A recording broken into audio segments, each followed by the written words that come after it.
Ак сарай ичиндеги интригалар айдан ачык болуп калды. Казакстандагы окуялар жакырланган калк менен олигархтардын ортосундагы ажырым жогорку чекке жеткенин көрсөттү. Бул окуялардан кийин казак бийлигинин диктатурасы күч алышы мүмкүн.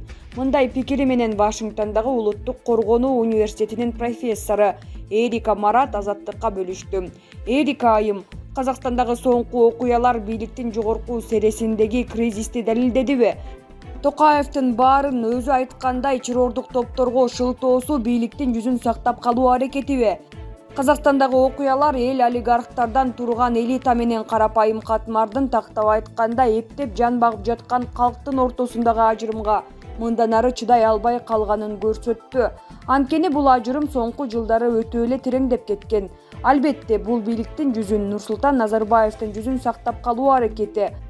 Мунун баары бийлик башындагылар жемкорлукка белчесинен баткан дегенди жана бийликтин адилеттүү бөлүштүрүлүшүн жана өлкөдөгү саясий түзүлүштү өзгөртүүнү каалабайт дегенди билдирет.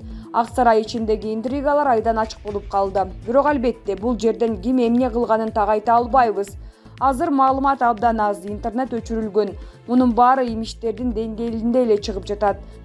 Маалымат таңкыстыгы болгондо ар кандай конспирологиялар, теориялар күчөйт. Биз азыр ар кандай маалыматтарды бөлүшүүдөн этият болушубуз керек. Бийлик өлкөнүн булуң бурчтарындагы митингдерди дээрлик күч менен басты. Жамааттык коопсуздук келишим уюмунун аскерлеринин кириши коомдун кыжырын келтирип, кризис тереңдеп кетишине өбөлгө болбойбу?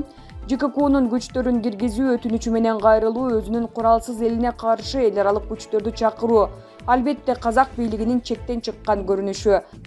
Калк арасында айрымдар бул күчтөрдүн киришин туура көрүшү мүмкүн. Кимдир бирөө алар мамлекетте туруктуулуктун орношуна, башаламандык менен талаптоноочулуктун токтошуна өбөлгө болушу мүмкүн деп ойлойт. Бирок көптөр бийликтин бул кадамын колдобойт. Алар муну менен мамлекет башында тургандар өз өлкөсүнүн эгемендигин курмандыкка чалуу менен бийлигин сактап калуунун аракетин көрүүдө деп санашат. Анын үстүнө АКШнын мамлекеттик катчысы Энтони Блинкен да орустар биригирип алгандан кийин кайра чыгышы оор болуп калышы мүмкүн деп айтпадыбы? Мен буга толугу менен кошулам. Орусия Казакстанга канча аскерин киргизбесин, азбы көппү символикалык көрүнүш. Бул Орусия Казакстан режимин үстүртөн саясий көзөмөлдөй алаарын, Казакстанды ким башкараарын тескей алаарын айгинелейт. Орусиянын ичинде улутчул көз караштагы маанайлар жаралып жатканын көрүүдөбүз. Алар ачык эле Казакстанды Орусияга кошуш керек деп айтып жатышат. Коңшу өлкөдө мындан ары окуялар кандай нукта өнүгүшү мүмкүн, кырдаал кантип жөндөлөт деп ойлойсуз? Тилекке каршы жакынкы маалда Казакстандын бийлиги диктатура орнотуп калкты катуу көзөмөлгө алат деп күтсөк болот. Ошондой эле жарандардын тынч топтолушуна мындан ары жол берилбей, дароо басып турат. Ошол эле маалда Казакстандагы ушул окуяларга жеткирген терең маселелер чечилбейт. Бирок нааразычылык митингдери өлкөнүн ар кайсы аймактарында дагы деле уланат деп ойлойм. Казак бийлигинин алдында улуттуу дилемма турат. Мындан ары эмне кылуу керек? Калкты угуп, саясий башкарууну өзгөртүп, экономикалык реформаларды жасоо зарылбы же буга чейин бийлик колдонуп келген ыкмаларды колдонууну улантуубу? Каршылык акцияларын же дебаттарды басуу керекпи? Мына ушулардын үстүнөн ойлонушу керек деп ойлойм. Кыргызстан кошуна мамлекеттеги бул окуялардан кандай сабак ала алат? Оболу коңшу өлкөдөгү окуядан кийин парламент кандай сабак алышы керек деген маселеге токтоло кетейинчи. Парламенттеги бир нече депутаттын кыргыз аскерлерин Казакстанга жөнөтүүгө каршы добуш бергени абдан жакшы саамалык. Алар ушундай өз көз карашын ачык билдирүү мүмкүнчүлүгү бардыгын абдан жогору баалашы зарыл. Анткени Кыргызстан постсоветтик диктатурадан эркин коомго өтүү боюнча татаал жолду басты. Албетте Кыргызстандын өзүнүн көйгөйлөрү көп, бирок ошентсе дагы жарандык ком жана саясий ландшафт кыйла ачык. Ал эми Жапаровдун кыргыз аскерлерин Казакстанга жиберүүгө макул болушу тагдырдын тамашасындай болуп калды. Анткени ал өзү президенттикке мурунку бийликке каршы көтөрүлгөн элдик толкундоонун шарапаты менен келбеди беле. Кыргызстан үчүн бул жакшы сабак болушу керек. Эгер өлкөдө жапырт каршылык акциялары башталса, ага кошулуп Ак сарай ичиндеги оюндардагы өлкөнү туруксуздукка түртүшү ыктымал. Булак Азаттык Чекит.орг. Байланышта болот. Президент Садыр Жапаров кыска мөөнөттүү эмгек өргүүгө чыкты. Президент Садыр Жапаров 10 январдан тартып кыска мөөнөттүү эмгек өргүүсүнө чыкты. Бул тууралуу президенттик администрациядан билдиришти. Маалыматка ылайык, мамлекет башчы өлкөдөгү жана чөлкөмдөгү кырдаал тууралуу толук маалымат алып турат. Министрлер кабинетинин жана башка мамлекеттик органдардын жетекчилиги менен байланышта болот. Булак Супер Чекиткейже.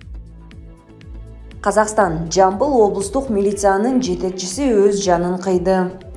Казакстандын Жамбыл облустук ички иштер бөлүмүнүн жетекчиси Жанат Сулейманов өз жанын кыйды. Бул тууралуу казак басылмалары жазды. Маалыматты Казакстандын ички иштер министрлиги да тастыктаган. Генерал Сулеймановдун өзүнө кол салуусуна өлкөдөгү башаламандыкка байланыштуу кылмыш ишин козгойбуз деген коркутуулар себеп болгону айтылууда. Эске сала кетсек, 2-январда Казакстандын Алматы, Актау, Жаңы-Өзөн шаарларынын тургундары суюлтулган газдын баасын арзандатуу талабы менен нааразычылык акциясына чыгышкан. Булак Марал ФМ Чекиткейжи. Казак Крим төбөлү Арман Жумагелдиевдин аялы кыргыз модели Айгүл Аликжанова экени айтылууда. Казакстанда кармалган Дикий Арман Каймана аты менен таанылган Крим төбөл деген Арман Жумагелдиев кыргыз модели Айгүл Аликжанованын күйөөсү. Бул тууралуу интернет колдонуучулары жазып чыгышты. Маалыматка ылайык, Арман Жумагелдиев өзүнүн социалдык тармактагы баракчасына 2021-жылдын 25-ноябрында Мариям Медина аттуу кыздуу болгонун жазган. Ал эми Айгүл Аликжанова бул билдирүүнүн астына билдирүү калтырган. Аликжанова 28-ноябрда өзүнүн социалдык тармактагы баракчасына дагы Мариям Медина аттуу кыздуу болгонун жазган. Социалдык тармактын колдонуучулары жубайлар Стамбул шаарында жашаарын жазышты. Айгүл Аликжанова модель жана актриса. Ал 2014-жылы Мисс Кыргызстан наамын жеңип алган. Арман Жумагелдиев 7-январда Казакстандан кармалган. Булак Супер Чекиткейжи. Токаев террордук согуш мамлекеттик төңкөрүш жасоо аракети болду. Казакстандын президенти Касым-Жомарт Токаев болуп өткөн окуялар Казакстанга каршы террордук согуш жана мамлекеттик төңкөрүш жасоо аракети экенин билдирди. Бүгүн ЖККнун сессиясынын онлайн отуруму болуп өттү. Токаевдин айтымында Казакстанга кол салууну уюштургандар агрессиянын бир нече толкунун болтурду. Биринчи этапта тынчтык митингдер өтүп, анан саясий нааразычылыктар башталып, андан кийин Алматыга куралчан согушкерлер 3 тараптан чөөнүн үйүрүндөй кол салышты. Президент алар укук коргоо органдары менен шаардын жашоочуларын адаштырып, өздөрүн тынчтык акциясына чыккандардай көрсөткөнүн билдирди. Токаев бул тарыхта Алматы каргашасы катары калаарын белгиледи. Окуяларды баалоодо бийликтин позициясы мамлекеттик төңкөрүш жасоо аракети жана Казакстанга каршы террордук согуш, деди коңшу өлкөнүн башчысы. Казакстандын президенти бул жакшы даярдыктан өткөн кесипкөйлүктөрдүн, анын ичинде снайперлердин чабуулу болгонун кошумчалады. Булак Спутник Чекиткейжи. Казакстанда кыргызстандык жигит кармалып, сурак учурунда сабалды.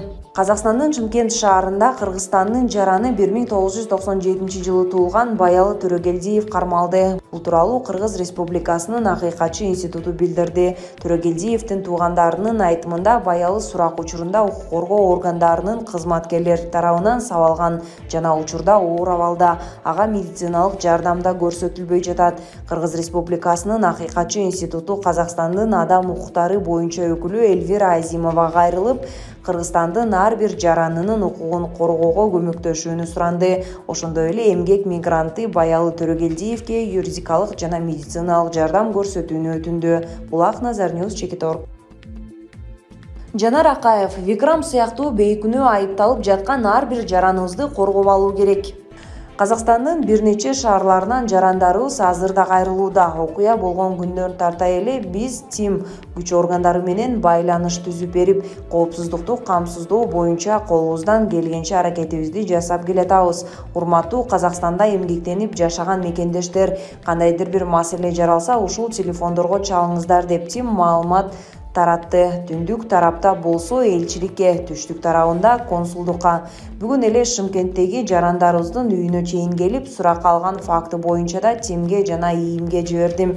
Биздин мекендештер башка өлкөдө саясий ички иш-чараларга катышып, башаламандык, талаптоочулукка таптакыр жолобойт. Алар ак ниеттүүлүк менен өз жумуштары менен гана элек. Керек болсо Кыргыз өлкөсүндөгү соңку инкылапта да бир дүкөн тонолгон жок. Ар кандай чагымчылдык аракеттен алыс болушса, кошуна өлкөнүн тиешелүү органдары. Викрам Рузахуновдун окуясы буга далил. Викрамго атактуу музыкант болгон үчүн коомчулуктун көңүл борборунда болуп, биздин бийликтердин ыкчам аракети менен бошоду. Бирок азыр Викрам сыяктуу бейкүнөө айыпталып жаткан ар бир жараныбызды коргоп алуу милдети турат. Бир да жараныбыз жабыркабаш керек. Бул үчүн өз ыйгарым укугубуздун алкагын убагында аракетибиз токтобойт деп жазган Акаев.